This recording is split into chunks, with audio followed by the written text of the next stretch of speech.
Hello everyone, this is Incredible Fencing Podcast. For more information you can visit my website, subscribe to my YouTube channel or Instagram page.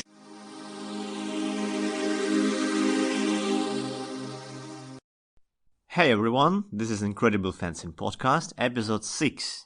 And today I invited one of my friends in Shanghai to have some conversation about fencing. My friend's name is Giacomo Fanizza. He is Italian and he came to Shanghai more than 2 years ago, and he was working in one of the fencing clubs here. And this year he opened his own club in Shanghai, which is called Academia Shanghai. This is the first Italian club in China. So Coach Giacomo has very long path in fencing, and I'm gonna ask him several questions about fencing, about how he does his job and what he think about modern fencing and about his own fencing life, and some funny story probably, and then generally who knows where we can go in case of our conversation, because I think two fencers and two fencing coaches every time has to say something, right? So we never know.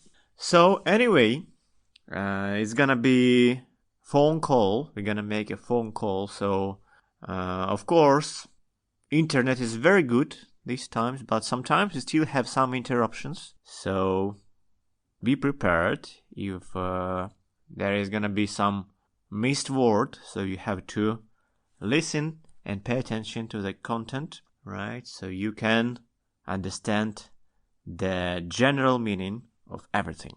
Okay, so here we go, and next one is gonna be my conversation with Giacomo Fanizza. Hello, Giacomo. How are you? Hello, Taras. I'm fine. Thank you. Thank you for this call. Yeah, basically you are one of the first guests in this podcast. It's gonna be episode number 6, and first interview we wasn't very sure whether we need to upload our interview. So basically you are the first guest. Oh, thank you. This is a great honor for me. Thank you very much. Well, thank you for agreeing to participate. So I prepared some questions for you. So we both work in Shanghai, and hopefully we enjoy it so far. So how do you feel? Yes. How do you feel? Do you like your lifestyle in Shanghai? Say about that. Well, absolutely. I can say that Shanghai is an amazing, safe town. Probably is the most safe town that I ever did visit in my life, and this gives me this positive feling. There is no criminality at all. Okay, yeah, it's very safe. So actually, yeah. I can tell you that actually, anyway, I have a simple life because probably it is what I want, and like I think the most of fencing coaches. I spend the biggest part of my day dedicating time to fencing because I really love my job, and I try to save energies to be focused on what I did during my day and what I have to do for the day after. Okay, so you basically focus more on fencing than on some attractions, right? So you focus more on professional. Yes, absolutely. Because anyway, fencing takes a lot of time and dedication to our students. Of course, I have a few friends also more related probably to the international community. Yeah. And one of these is you. Thank you very much. Yeah, we meet not that often, but I think consistently, right? Because we live quite far. Yeah, I think that anyway the friendship is not related to the time that people are spending together, but to the quality and the intensity of time that we dedicate to that. Yeah, I agree. Yeah, but I suppose you have not much free time because you also you are engaged in your club, because basically now you are not just a coach, right? You are also a coach, and you also you need to administrate your club. You need to do many fencing related and administrating work now, except coaching. Yes, you are. Itself. Yes, you're totally right. In August, when I decided to my own club,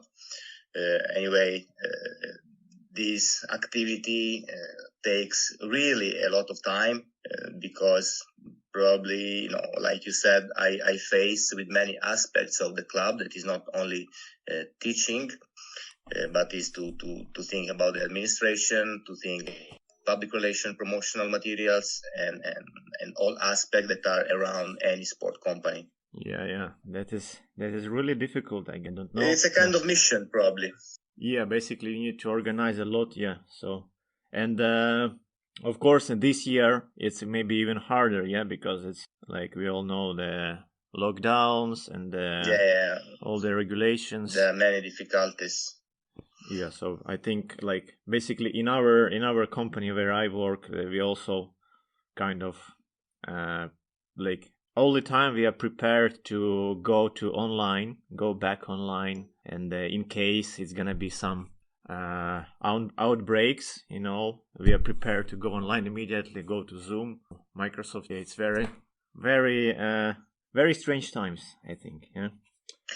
In this period, we have this technology that can help anyway for the online activities, even if I don't think it's really related to fencing, the online Zoom classes, but it's more to keep at least some condition for the body of the athletes, or to study some theory fencing related. Yeah, all right. To teach fencing online, it's a bit complicated.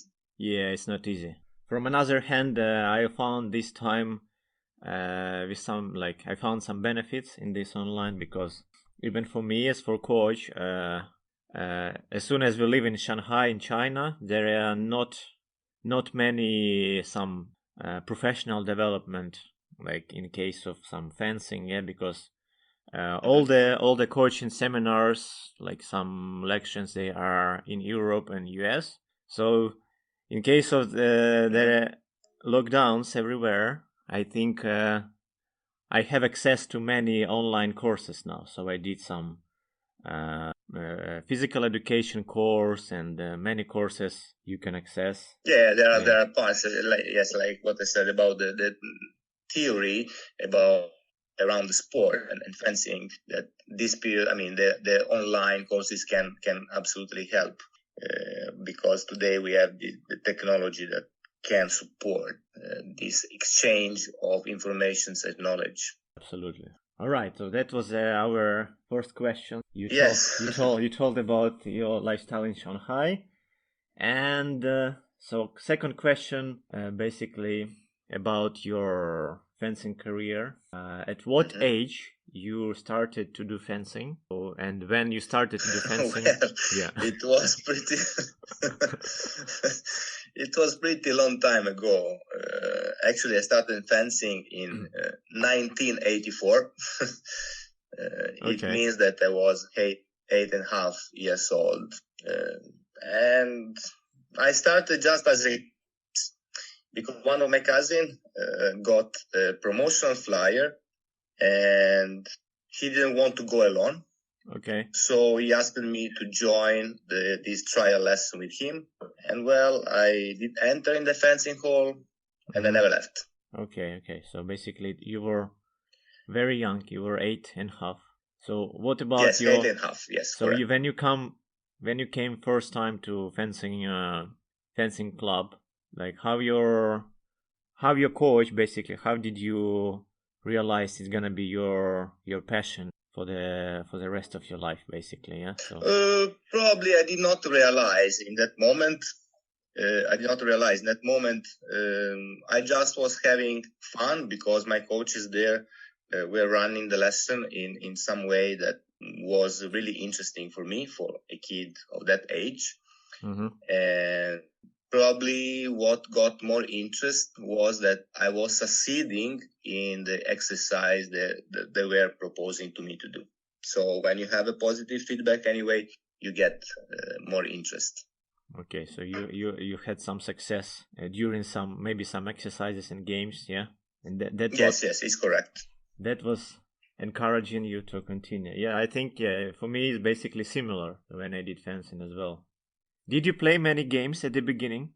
Yes, there was part of games and physical exercise, interacting with kids. The ambient with other kids was fine.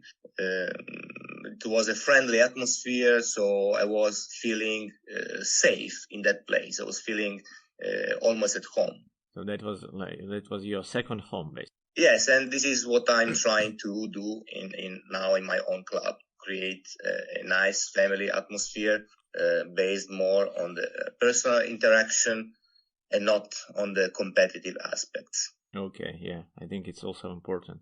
And yeah, when did you decide to go to competition, basically? So you came when you were 8 years old? Yes, my first competition was after 1 year I was practicing fencing. I did not decide. Actually, they were deciding. Coaches were deciding when kids were ready for competition. But in that age, anyway, the tendency of coaches were to give more importance to create a good basic knowledge before to approach competitions. Yeah. That somehow could be some important event for a kid in a kid life. In fact, I still remember that day. It was a local tournament, and actually I won it. Wow, that is a great result, actually. Yeah. Yes, it started that way. So basically, you were training already very seriously, right? At the beginning. So yes, I was training 3 times per week. Okay. A few hours each training, each session, but first competition it was only after 1 year when I was able to make all footwork properly, to stay on guard in balanced way, to know the basic parry and basic moves for fencing. Okay, so I think it was you were very happy when you went actually to your first competition. You won immediately. Great emotion, yes. Yeah, that was amazing. Yeah. All right, so you were doing fencing 1 year, so without any competitions. Yeah, so and then when you actually became a little bit stronger, yeah. So basically, you were ready to go to competition. So your coach let you go. When yes, exactly. When my coach saw that anyway, my knowledge for age offensive was enough to face a tournament, then he decided and suggested me to go to the tournament, and of course I wanted to go, and from there started my career probably as athlete. All right. I think. What do you think for the kids in this modern time? What do you think when they need to start competing in generally? Like if you can. Today it's a bit different because we live in the type of generation and the approach is much faster. But I still believe that one of the job of coaches is not to implement the competitive aspect, but to create the good basis and the didactical that can create. I told you like before, that can create this basis for later for the fencing, because competition anyway can be one important event, and if kids they have a bad memories, they will keep this memory for forever probably. Yeah, so first competition in the memory for the entire life, right? So yeah. Okay, so I think it's also a very important thing to find in Italy, out the time. Now to go. Yes, I was sorry. In Italy, for example, I take Italy as example. Before of 11 years old, there are not any competitions exactly to don't create these bad memories and the bad memories of experience of a young student, a young athlete, can create also the abandon in sport. Yeah, of course. So basically, if there is not good people don't get enough positive emotions, they can drop fencing, right? So yeah, it's not a law, it's not a mandatory, it's not something. It is always like that, but it could happen. Yeah, it's like a pyramid actually. Yeah, in generally, so when you are about 10 years old, so there is like, for example, in your club, it's about like how many, like 20 people, yeah, the same age can be. But then when people get older, some people who probably not very successful, they are quitting fencing, yeah, and for example, for the next age level, there is less and less people. So at the top of the pyramid is basically few people who are strong, right? But other people, they decided to go to do different things, right? Maybe where they can be more successful. Yes, I think that people, there are many reasons why people is going to abandon sports. More are connected to their lifestyle, to different kind of obligations, for example, school, and even later, it will be the job. But I believe that one of the reasons why people is abandoning sport is because there is too many competitions in the mentality. I mean, so this is our job, and also with the support of families, to don't create the stress of the competition, but we should promote the love of they do for the sport that they practice, for any activities they practice beside the competitive aspect. Yeah, so they have to love what they do, yeah, and do what they love. Yes. Like in the famous quote, love what you do and do what you love. Yeah, absolutely. All right, yes, Giacomo. I totally agree. All right, Giacomo. So moving to the next question I prepared. So you were athlete, yeah, you were competing at many competitions and many levels. Yes. So at some point you decide to go to another side, right? Go to the dark side of fencing and and become a fencing coach, right? So I think that the dark side is more like before to be fencing coach, I was fencing referee. This is even worse. This is like evil side, right? Fencing referee. yes. Yeah. So what was fencing coach? What triggered you to become a fencing coach? Yeah, this is probably some hard question for me, but actually I never thought to become a fencing coach, even when I was in that age. Let's say that 16 years ago, my coach, the coach of my hometown, asked me to help him in the club because some other coach was not there, was not able to work, and that period in my hometown.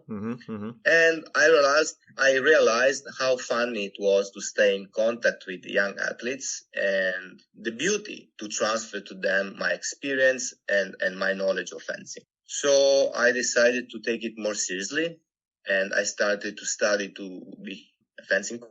And from that period, I never did stop to learn new informations and to create my own analysis and methodology of teaching fencing. All right. So basically, you found the fencing coaching is much more interesting than competing yourself, right? At that point.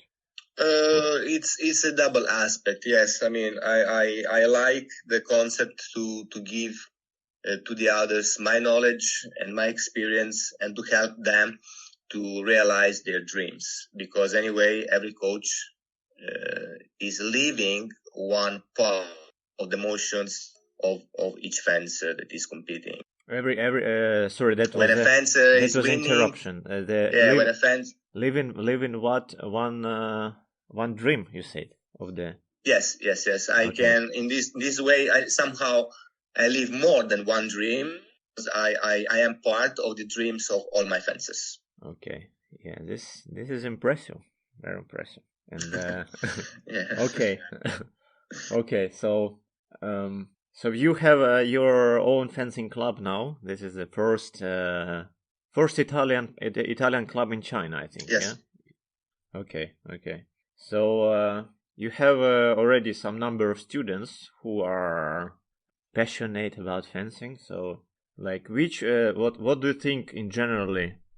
So, regardless of the student, which relationship you have to establish with your students, and how you communicate, and how close you are with your students, basically. So should you be very close to your students, or should you keep sometimes some distance, like in some matters, like what you can solve?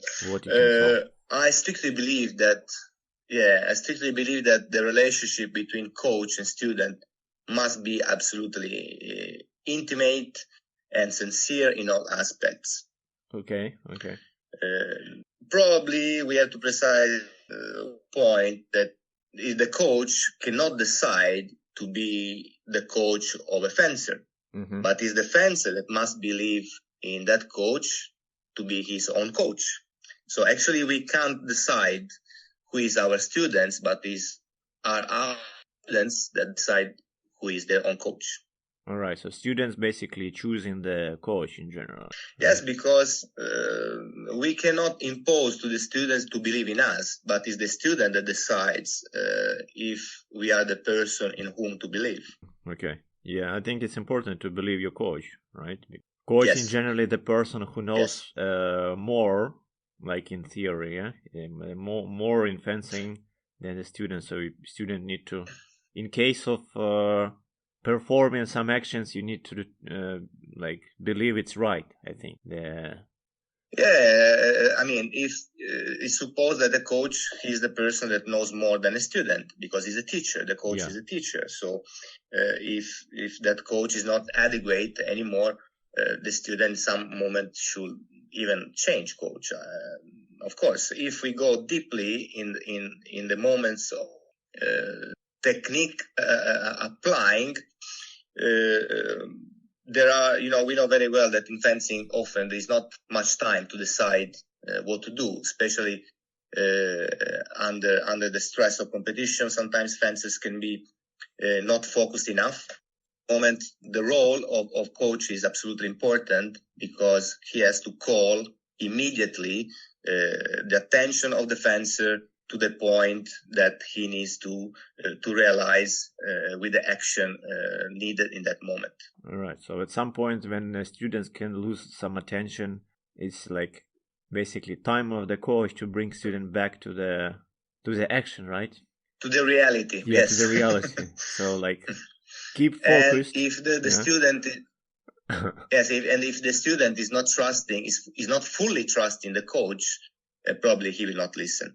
Yeah, that happens sometimes. Yeah. So I also had some experience when I had to coach some students who are basically they didn't train with me, but sometimes I went to competition where I need to help them.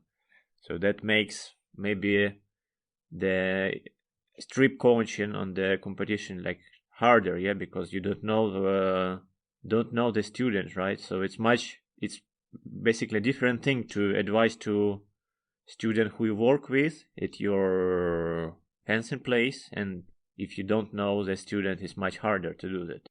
Yes, so and it's also this happening also for another aspect that is related more to the communication, and from the coach side, to strip coaching some fencer that you don't work with, you don't know even if the fencer is able to perform the action that in that moment you're asking.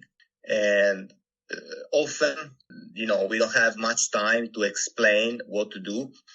So the language, the communication is absolutely important. And, to optimize time, the fencer should understand the coach, just look at him. Yeah. But he's going to be creating time, spending time together. Yeah, you need to have some chemistry, right, between you and student. Yeah, of course. Some connection. All right. Okay, so when you go to competitions, so sometimes competitions, I think almost always competition is very different thing than training, because a lot of stressful moments can happen. Yeah, it's different venue, very crowded place, and sometimes they're a very loud environment. In this case, student needs to perform very well because he's got a little bit more pressure than on training, right? So what's your coaching advice, how to deal with pre-competition stress and how to perform the best you can do on the competition? Well, yes, what you said is absolutely correct. That the competition environment is not the same like in the gym, in the fencing hall, where fencers are training every day, because there are a lot of distractions, a lot of pressure. So the contest is not the same from psychological point of view. The stress sometimes can have positive or negative effects. So it is absolutely important to control, and in every aspect of our life, is only in fencing. And I can say that there are many mental techniques that could help to face the competition the best way. What I teach to my fencers is not to be worried about the result, about the score. They are to fence trying to perform at the best. Okay. The result is only a consequence of their performance. If they perform good, they have higher chance to win the match. If they perform bad, the chance of losing the match are much higher. So the main focus is just to put their attention on fencing, opponent, and what they have to do, and not about the consequence. Okay. Sometimes some fencers asked me, okay, and what will happen if I don't fence good? Mm-hmm. And my answer is, it is not a problem. There will be another competition, and we will work. We will have more time to work together to prepare better the next one. Okay, so it's kind just think what we do during the lesson and try to have fun. So it's important that the fencer, anyway, in a stress moment, is not feeling alone. Mm-hmm. And has the support of the person that he believes. All right. So basically, you tell them that result doesn't matter that much. It's only what matters is you fencing well and try to accomplish your task. Yeah. So what you want them to do. So try to accomplish it. Try your best. And then, like, if they fence well, of course they're gonna show the best result as well, right? Yes, because actually the concept of victory is a strange concept. If we compare, if we analyze the victory in matter of the score, it's pretty simple. But if we the other terms of comparison is ourself, we can say that anyway any improvement is already a victory. Yeah, it's a good point. It's a good point. Yeah. So basically, you're gonna be winner anyway. Yeah. So it all depends on you. Yes. If they focus in what they have to do, and they do their best to fence properly, and they perform the actions at the best that they can, they already won. All right. So basically, that can remove the stress as well, right? So it doesn't matter what. Yes, because they will think, they will focus their attention on the quality of fencing and not on the simple score. All right. Yeah. You know very well that sometimes we can get a point with really bad action, or only because our opponent is making a mistake bigger than us, so we get the point. Mm-hmm. But this doesn't mean that action did give any positive victory for ourselves. All right. Yeah, that makes so much sense about the maybe mindset, right? Competition mindset. You should focus on your self, and correct. The best opponent is yourself, right? The toughest one. So you have to overcome your fear and your mistakes, in order to get the victory. Okay. Totally agree. Okay. So what you usually say to your students, to your fencers, when they are having a bout, for example, between 2-3 minutes periods, right? So you have 1 minute to say something which supposed to help them to do something better. Maybe you let them change something, or you just encourage them in generally. And also what you say when like in between of two hits, right? So when somebody maybe did some action, and your student turning around, going back to on guard line, right? And he looking at you, and you have about 2-3 seconds to tell them something. And what's your advice in this case? What basically you're saying in Well, I can't tell you all my secrets. Okay. Just tell me something generalized. Okay, I understood your questions, and I think that we have to come back on the previous question where I can't impose them to listen to me, but they are the one who wants to hear something from the coach. So this is related to the mutual trust that sometimes takes a while, like every other type of relationship between people. Let's say that during the match, my indications are pretty short in the way that signals arrives pretty immediately to them. And once again, I use some kind of keywords connected to the daily training. For example, I can say, I don't know, enter on second foot, and only my fencer will know what actually doesn't mean, because probably from technical point of view doesn't have any meaning. But if the fencer is working with me for a while, he knows very well what this sentence could mean. He knows the meaning immediately because he was yes he was hearing to these commands like already before many times, so he already get used to your voice as well. Correct, right? Correct. Okay.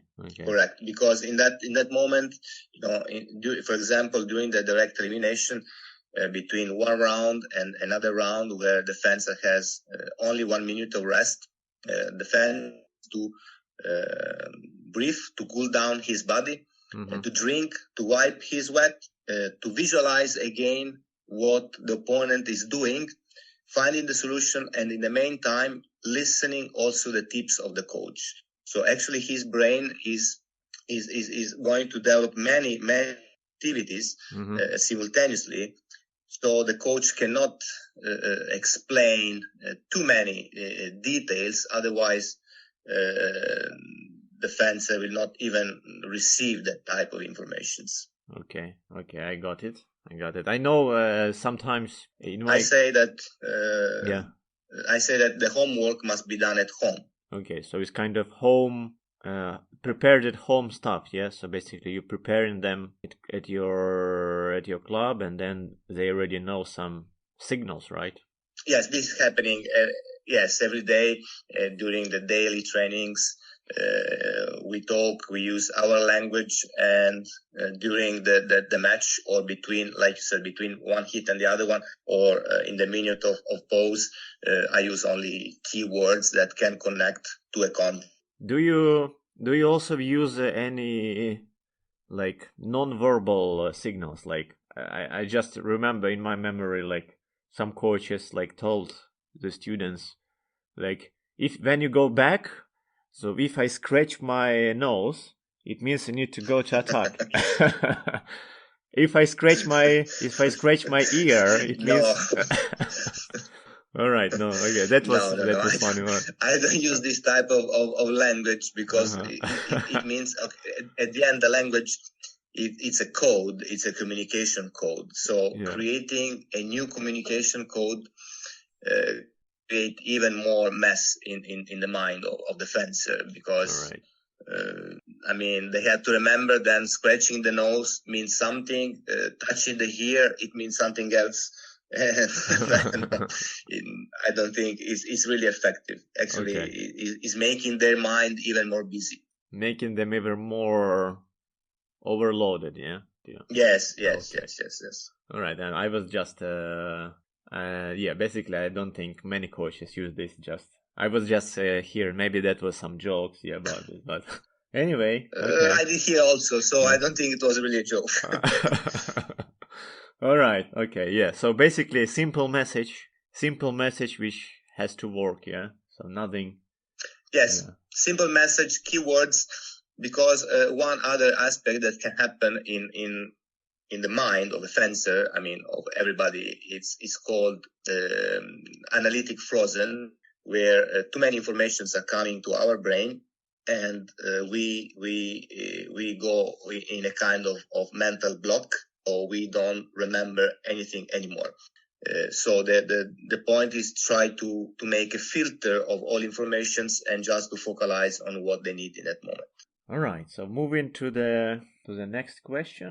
Mm-hmm. So next question is gonna be, so in your during your entire like already long career as fencer and as coach, like, can you tell some funny story? Maybe you can remember some funny story about like some occasion and competition, or you're refereeing during competition. Yes, actually, in all these years, there are many stories that can be funny, and when you are in contact with people, people that have funny behavior anyway. But probably one that comes in my mind right now is connected when I was a referee. Okay.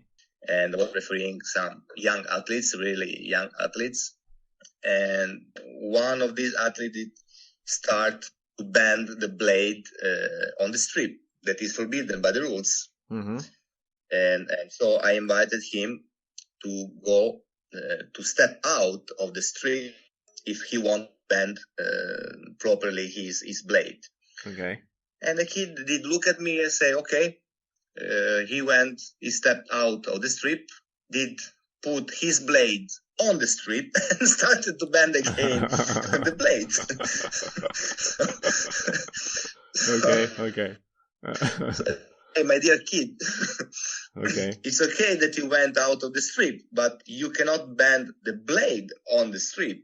And he told me, yes, but you didn't tell me that. You told me only that I cannot bend my blade on the strip. Okay. Okay, you're right. So walking back, yeah, he did step on the mass wire that is isolating the electrical strip, and he did disconnect the wire. So I went down and I did connect again the strip to the scoring machine to isolate the strip. Yeah. Okay. And I did ask to this kid again, okay, please test the strip if the strip is working properly or not. And he did look at me again and told me, no, I will not. I say, what? Why you will not? I will not touch the strip with my blade. Otherwise, you will give me another card. Yeah, it's a very smart answer, yeah? Yeah, absolutely smart kid. Yeah. That was... Yeah, so he basically... he understand your instructions, but he understand a different way. Yes. All right. Yes, that is probably connected all knowledge of fancy rules. That this is another aspect that every coach should do in every club, and to teach the fancy rules to the fencers, because I think this aspect is a bit missing. Probably because of time, coaches, they don't have much time and explaining all the rules to the fencers, because in fencing there are really many rules. Mm-hmm. But I believe that it's impossible to play a game if you don't know the rule of the game. Yeah, absolutely. Yeah, I have to say about this competition, because sometimes when you train, when you practice in like not on competition, yeah, just fence. So sometimes people don't use all equipment. For example, they don't use socks, for example, right? Mm-hmm. Or in foil, they don't use mask wire. So in case they go to competition, right? Especially young students, for somebody it's fourth or second competition, sometimes they get some warnings from the referee because they never use, for example, mask wire on the training, right? So they even forget to use it in competition, right? So, or for example, in China is the rules about the name on the back, right? So some people When you fence in the club, you don't know, you don't need name of the bag. But when you go to competition, referee can give you warning about this, right? Because you don't have a name on your bag. So I think this is another goal of competition to be ready for 100%, like even equipment, everything. Totally agree. And beside the aspect to create an habit to wear the uniform in its parts and legally, the most important is anyway related to the safety, and because the fencing track, you know very well, it's certified to resist to certain type of heat, and normal clothes are not. So it can be really risky to fence without any equipment. In my club, it's absolutely forbidden to fence without socks or to fence with normal pants. Okay. Or even in shorts. Sometimes I saw videos of pictures of people fencing in shorts. I'm telling, to create a habit, and it's not really safe for the health of our fencers. But still, I believe that the job of coach is also to teach to respect the rules and not improve any kind of bad habit. Yeah, it's not just a fighting. Yeah, you need to fight, you need to fence, but you need to also follow and respect the rules, right? Develop some behavior. Yeah, because that's what we tell to kids to. Every time you need to salute your opponent, right? Every time you need to shake your hands. Shake the hand and yes. Yeah, follow all the rules. Yeah, so it's very important. So competition, it's like a test for the not just for I give physical abilities, but also for your knowledge about fencing, right? Yes, it's education at 360 degrees. It cannot be related only to the technical elements, how to go in attack or how to go in defense. But fencing should be complete in all its aspects. All right. Okay, so moving to the last short question. So in case it's not China, which country would you choose to work and live? Like, what's your I think you have some favorite. You can just tell one or two. Interesting question. Yeah. Interesting question. I don't know. I'm not planning to leave China now, but if I had to choose another country, I'll probably decide for any place where I can continue to give my tribute to develop fencing. Right. So you can basically doesn't matter. No, doesn't matter. Only where you can feel yourself happy and fulfilled with your goal, right?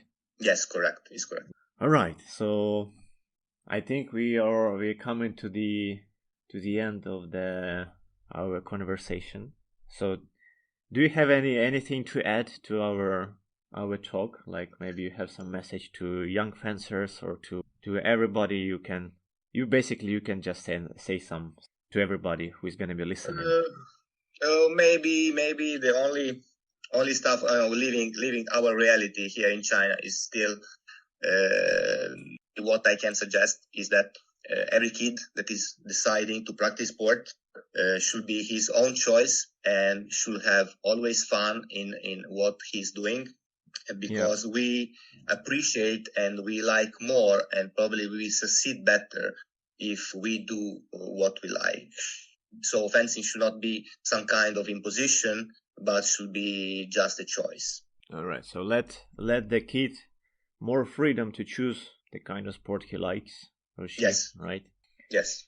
Okay. Yeah, I totally agree with you.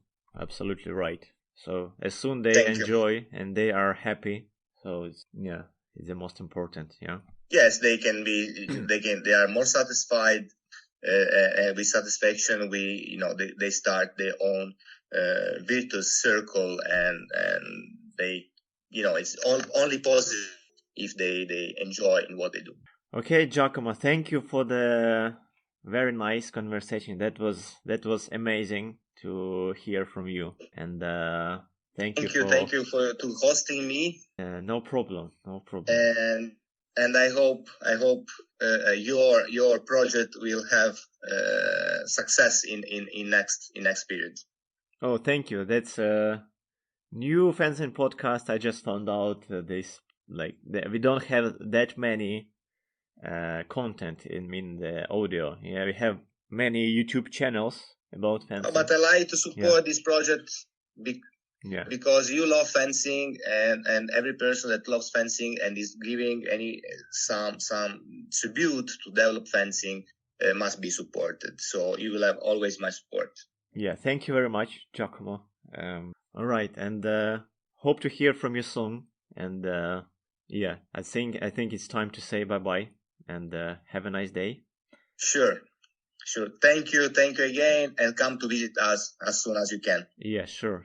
All right, so keep in touch. Yeah. Thank you. Have a nice day. You too. All right, guys, that was our conversation, or we can call it even interview. Does it matter how we call it? I hope that was quite interesting and useful for some people who can listen to this podcast, this incredible fencing podcast. And thank you very much. Thanks to Coach Giacomo Fanizza. And thanks to everyone who will listen to this podcast. Don't forget to subscribe so you're not going to miss any further episodes. It's going to be more coaches or maybe fencers. Join this podcast. And you can also rate this podcast.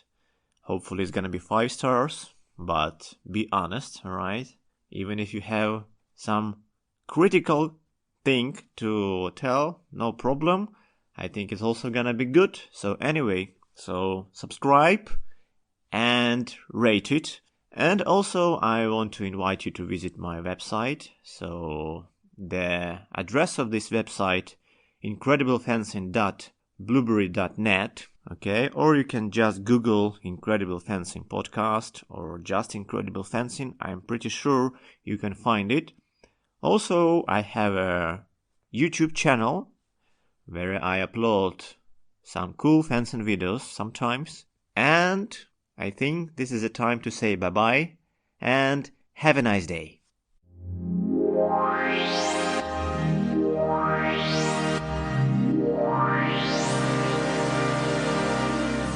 You were listening to Incredible Fencing Podcast. For more information, you can subscribe to my YouTube channel, visit my Instagram page or website.